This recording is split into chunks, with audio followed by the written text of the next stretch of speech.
watching this in 2021, who knows what that world will be like? I don't know, do you? 2022. Maybe you're watching it then. Maybe this is a blast from the past. Have I still got long hair? Have I cut it all off? Have I got new glasses? Who can say? What a treat maybe to watch this. Act 3, Scene 2. Right. I am joined today by my wonderful students of Block 5. And they are going to take us through this. I have a highlighter and a pencil ready. What's the function of this scene? What's the point of it? Remember, we take this scene out, what do we lose? Lee? The challenge, when Sarah was challenged with all. Right, so in terms of the actual plot, we wouldn't have the duel between Sir Andrew and Cesario if it wasn't for this scene. Good. And I cut across you there, Lee. Were you going to say anything else? It just kind of progresses the gulling. And progresses the gulling, yeah. Anything else you'd like to add to that? Does it develop anything else? Hannah? The gulling of Malvolio, yes.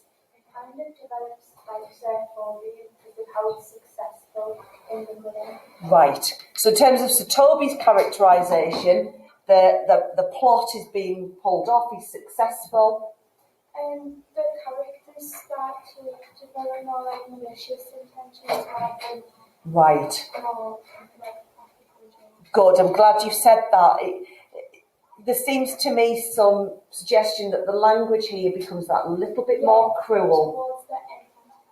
And yes, definitely, Laura. Right, good. Okay, so where are we? No, Faith, I'll not stay a jot longer. Thy reason, dear Venom, give thy reason. Your task, when I get to a good bit of ale too, is to put your hand up and tell me to stop. Have I got to any yet? Go on then, Grace. Dear Venom. Go on, tell me. Yeah. Our Arden edition is very helpful here. It even just tells us that it's an oxymoron, alluding sarcastically to Sir Andrew's supposedly fierce resolution to leave. Good. You must needs yield your reason, Sir Andrew. Marry, I saw your niece do more favours to the Count's servingman than ever she bestowed upon me. I saw it in the orchard. Lee? So what's the bit about courtly love that we might specifically refer to? The serving man, and where's it happening? In the orchard, that whole kind of the template. That's not the right word. That sense of kind of the romantic, the willow cabin, all the outside romantic imagery. Right, good. That word favours as well is a term from courtly love. Serving man the orchard. Did she see thee the while, old boy? Tell me that. As plain as I see you now. Yes? This was a great argument of love in her toward you. Slight, will you make an ass of me? I will prove it legitimate, sir, upon the oaths of judgment and reason. And they have been grand jurymen since before Noah was a sailor. Here she is. Where have you been?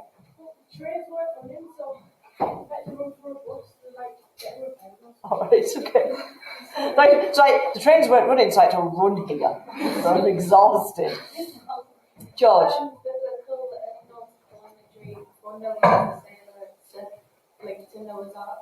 Right, so we've got, I'm going to turn my page over.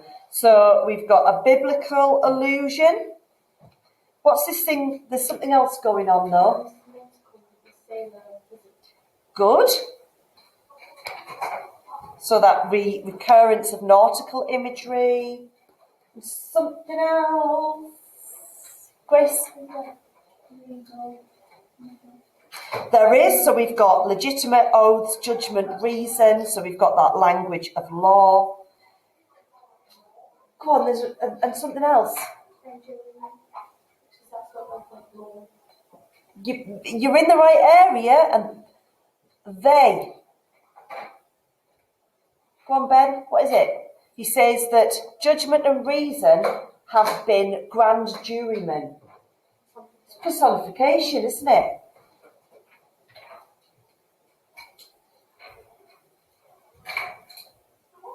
Now, what in this section here, what is Fabian arguing?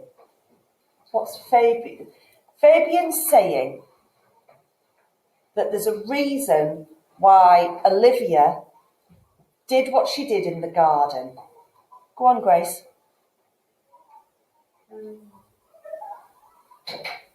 Not sure? Yeah. So Andrew's saying, I've seen Olivia in the garden with Cesario, and she was giving him way more attention than she's ever given me. I'm leaving. Grace? Confidence. So Andrew has no confidence to go up and talk to Olivia. Right. So Andrew has no confidence. But how does Fabian spin this encounter? Yeah, he says, come on, she did show favour to the youth in your sight only to exasperate you, to awake your dormouse valour, to put fire in your heart and brimstone in your liver. Total lies. Okay, but let's unpick this AO2 here then. Jess, you want to start me off? So in this first section here, I don't know why I've opened a PDF and not a... We just have to go with it now, it's recording. Right, so we've got that motive, what, with kind of valour? Yeah, good. Anything else? Grace? The dormouse is like oxymoron. Right, good. We've got this imagery of this little... what is valour? Is that where we're stuck? Courage, yeah.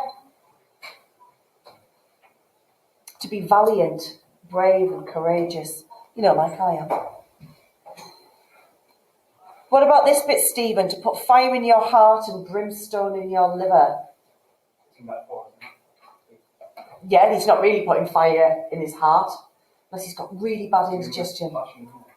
Passion, yeah. So all of this language is there to encourage Sir Andrew, isn't it? It's all a little bit hyperbolic as well, perhaps. And what advice, or what does Fabian suggest that Sir Andrew should have done? This next bit. Accosted her and done what? You should have accosted her. Go on, Grace.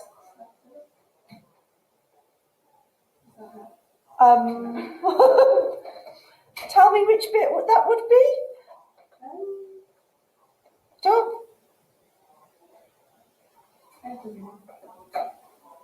Is it the accosted from earlier in the play with bored her? Yeah. Because he's saying that he should have done this in the garden when Cesario was there, I don't think he's saying maybe to have had sex with her there, but he should have been more physical with her, definitely. Yes, Lee? Well, what have we got in terms of money? It's not literal. You should then have accosted her, made your presence known, and with some excellent jests, fire new from the mint, you should have banged the youth into dumbness. What does that mean? So it's like encouraging violence. Yes, what about jests?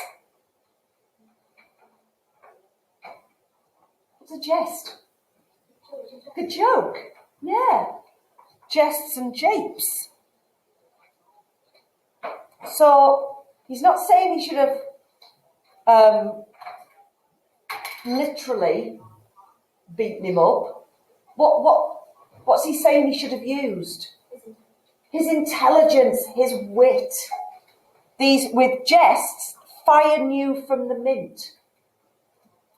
Just brand new, recently minted.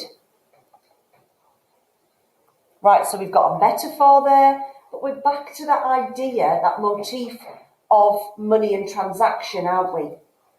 Yeah?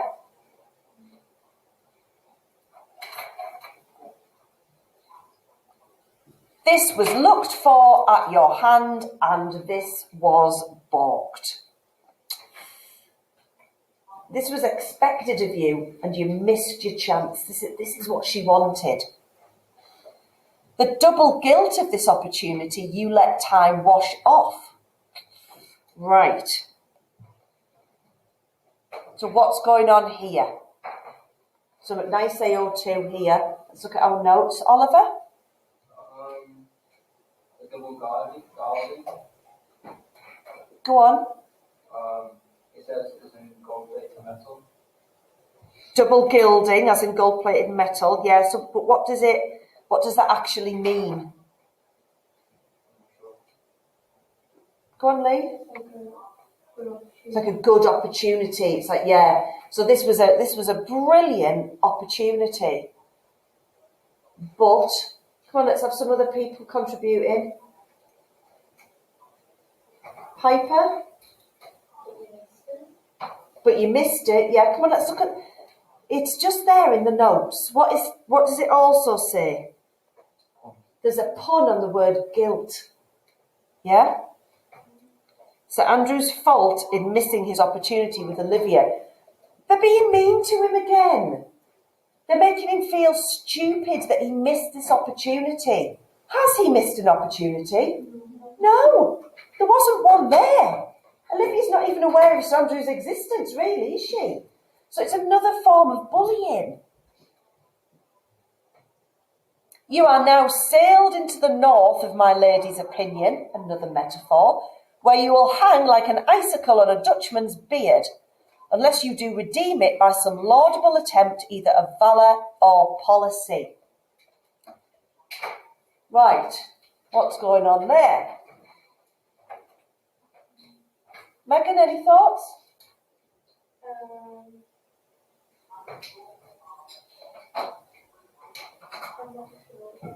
Not sure.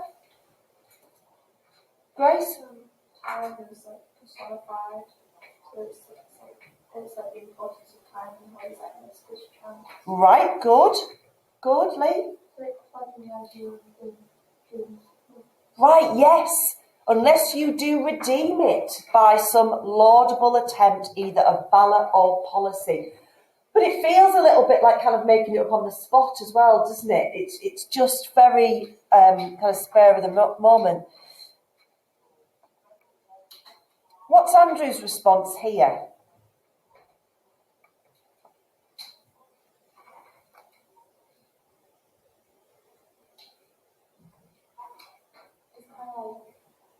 like support himself in a way, like in losing behind gold and he's like, yeah, but it has to be done in a right way.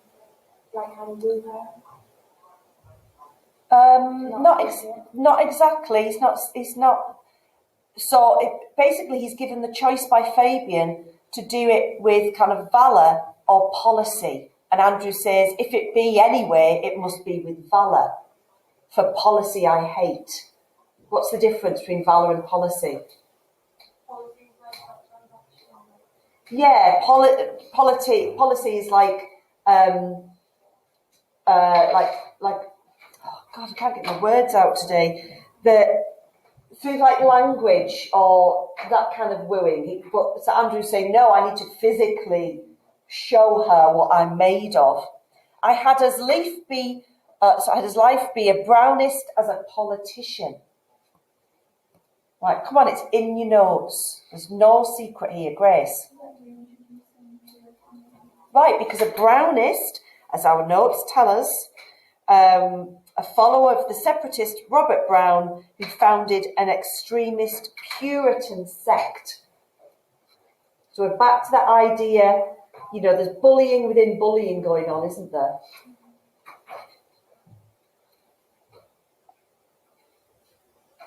Why then, build me thy fortunes, or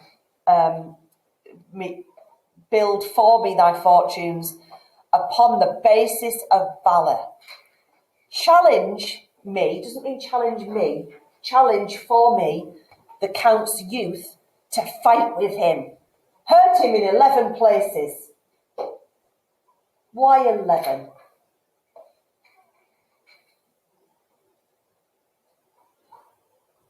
Niddy, why 11? Because in the notes it says because it's in contrast with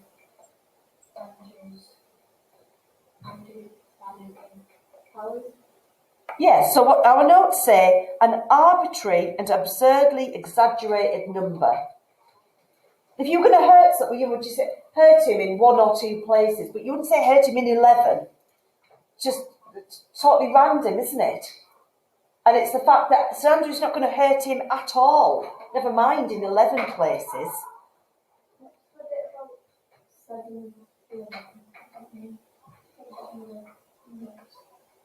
Oh, it's a reference to a different play where Falstaff claims that he's killed loads of assailants, and every time he tells the story, the number of assailants increases.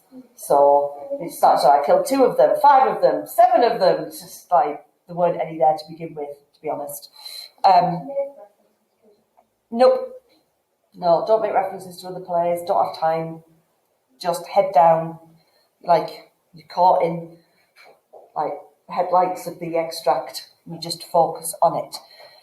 Right, so there's a lot going on in terms of AO2 in this scene, isn't there? There's a lot to unpick.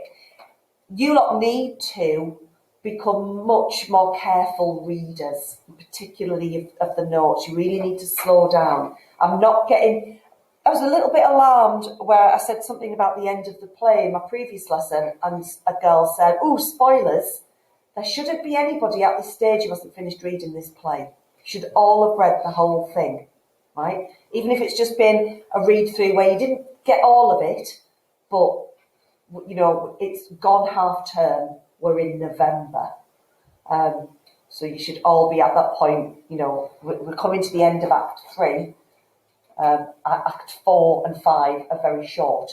So that's just a little reminder to yourselves. My niece shall take note of it, and assure thyself there is no love broker in the world can more prevail in man's commendation with woman than report of valour. What's wrong with what Sir Toby is saying there? Thinking of what we know of Olivia.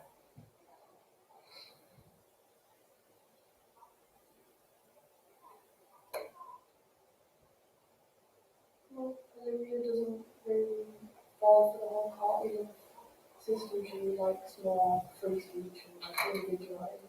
Is Olivia going to be impressed by Sir Andrew wanting to fight Cesario? In fact, she's more likely to... Who does she love? Cesario. So she's going to despise him, isn't she, Hannah? This is going to backfire spectacularly if she does find out about it. And, is that true anyway of women? And look at that word broker. What's that word in association with? Money. It's money again, isn't it? Yeah. Stockbroker, you broker an exchange. So it's all back down to, I tell you what's of value to women, watching men fight over them. Yeah, Niddy's just kind of, no, that's not a thing. There is no way but this, Sir Andrew. And Sir Andrew, will either of you bear me a challenge to him? Because he now thinks it's his own idea. Go, write it in a martial hand. What does that mean? How could you write something, Grace? I don't know, it seemed like it was like military writing. Yeah. Setting it up to be like a cowardly soldier. Yeah, so be aggressive with your martial hand. We're back to writing again and a different identity in writing. I mean, is Sir Andrew even capable of writing in a martial hand? It's unlikely.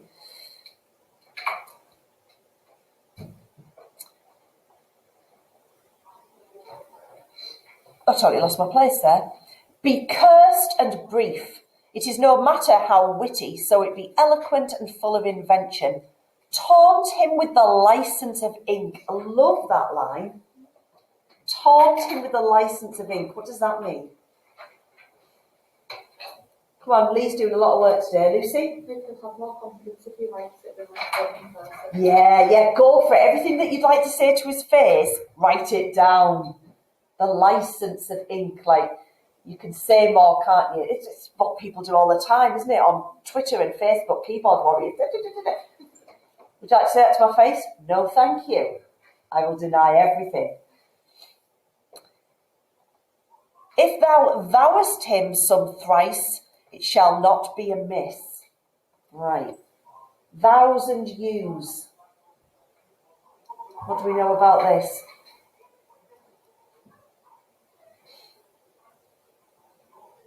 Vows and yews. Which is more formal? So if he's in power. It's the exact opposite. This is how you remember it. The exact opposite of today. So you is more formal and thou is informal. So you would say to your servant, thou must fetch in my washing. But between Olivia and Orsino, you would use you. So that's why he's saying, well, first of all, look at what Sir Toby does. He refers to Sir Andrew as thou. He doesn't say if you thouest him. He says if thou thouest him. Does that make? Am I explaining that well? Yeah. So basically disrespect him. But he's actually disrespecting Sir Toby at the same time, Sir Andrew at the same time. Your notes tell you that this is the most explicit reference to what are called pronouns of power. So it's a really interesting thing to look at in Shakespearean plays, the use of thou and you, and how they subtly convey power. And as many lies as will lie in thy sheet of paper, although the sheet were big enough for the bed of ware in England, set 'em down. Accuse him of telling lies about you, spreading lies about you. As many as you can imagine. And that's a reference to a huge bed, which apparently is in the Victoria and Albert Museum. I would like to see that bed. Go about it, let there be gall enough in thy ink, though thou write with a goose pen, no matter. Right, so, more metaphors here. Gall in ink, even though you're writing with a goose pen. What's being said there? Ben?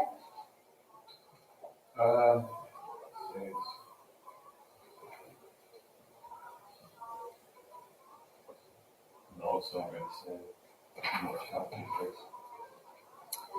Well, gall is what? Oh, I was going to say for the goose pen part. Yeah? It just says how the goose feathers like symbol power.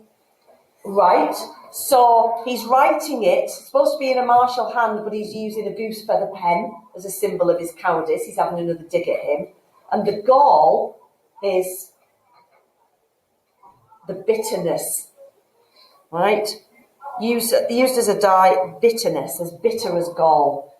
So you can be nasty in what you're writing, even though your pen's cowardly, because the pen is being wielded by him. Yes? Where shall I find you? We'll call thee at the cubiculo. Go. This is a dear mannequin to you, Sir Toby. I've been dear to him, lads, some 2,000 strong or so. How much money he's got out of him.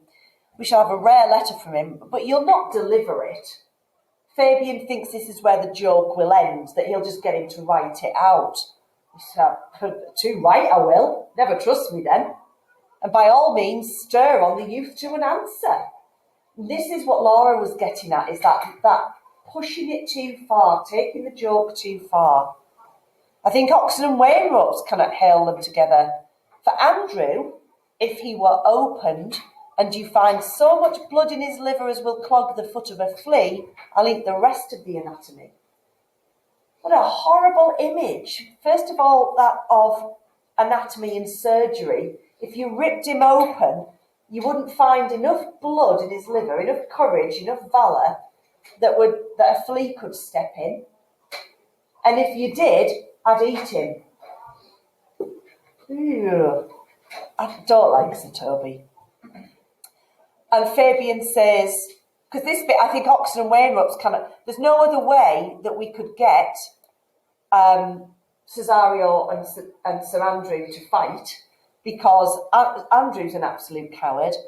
And Fabian says, and his opposite, the youth, bears in his visage no great presage of cruelty. And he doesn't look very like the kind of person who's going to get into a fight. He looks too nice about it. Right.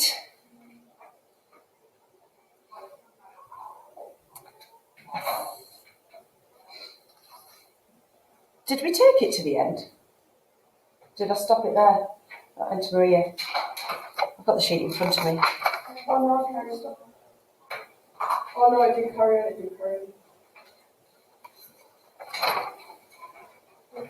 Oh yes, it does. Probably in the exam it would stop at Enter Maria. Look where the youngest wren of mine comes. What do we want to say here?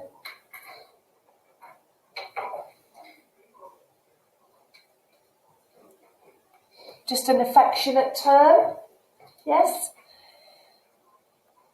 Maria now has come to collect them, hasn't she, so that they can see the fruits of their earlier gulling. If you desire the spleen and will laugh yourselves into stitches, follow me. If you want to see the funniest thing you've ever seen in your life, come with me. Yond gull Malvolio is turned heathen, a very renegado. For there is no Christian that means to be saved by believing rightly can ever believe such impossible passages of grossness. He's in yellow stockings. What's she actually attacking there as well? Liliana, any thoughts? Yes. So the very thing that means the most to him is Puritanism, is religion. She's like, how can this be a kind of Christian thing to do that you think this is good? A renegado is a deserter of the Christian faith. It's a bit of a stretch, isn't it, really? Is he really showing that he's deserted his faith by acting like this? I think it's more that it's just so completely out of character. And cross-gartered, most villainously, like a pedant that keeps a school in the church. So we've got a simile there. We've got a link back to education. We know that Malvolio likes to pretend he's got more learning than he has. And a pedant, someone who's so keen on kind of educating others that he'll teach even in a church, even if he doesn't have a school available to him. He does obey every point of the letter that I drop to betray him. He does smile his face into more lines than is in the new map with the augmentation of the Indies. In that sentence, what word class is smile? How's it being used? It's being used as a verb, isn't it? So if you were to look at my smile, it's a noun, it's a thing, it's there. But now he is smiling his face. What does that suggest? It's fake. It's fake. It's unnatural, it's forced. You have not seen such a thing as 'tis. I can hardly forbear hurling things at him. I know my lady will strike him. If she do, he'll smile and take it for a great favour. Come, bring us where he is. Woohoo! More hilarity. Oh, excuse me. Lack of oxygen? Right.